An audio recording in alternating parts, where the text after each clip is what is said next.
મંદિરમાં આ વસ્તુનું દાન કરવાથી દુર્ભાગ્ય પણ સૌભાગ્યમાં બદલાઈ જાય છે. મંદિરમાં આસનનું દાન કરો. તેનાથી જેટલા ભક્તો તે આસન પર બેસીને પૂજા કરશે તેના કેટલાક ફળ અને પુણ્ય તમારા ખાતામાં ઉમેરાશે. બીજું, મંદિરમાં છત્ર દાન કરવું જોઈએ. એવું જરૂરી નથી કે છત્ર માત્ર સોનું અથવા ચાંદીનું હોવું જોઈએ. તમે ફૂલોનું છત્ર બનાવીને પણ દર મહિને અર્પણ કરી શકો છો.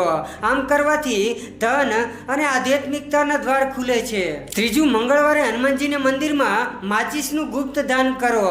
આમ કરવાથી શક્તિ, આત્મવિશ્વાસ અને યાદશક્તિ વધે છે અને આ કામ તમારા બાળક પાસે કરાવો તો વધુ સારું. ચોથું, તહેવારોમાં સમય સમયે મંદિરોમાં દીવાનું દાન કરો.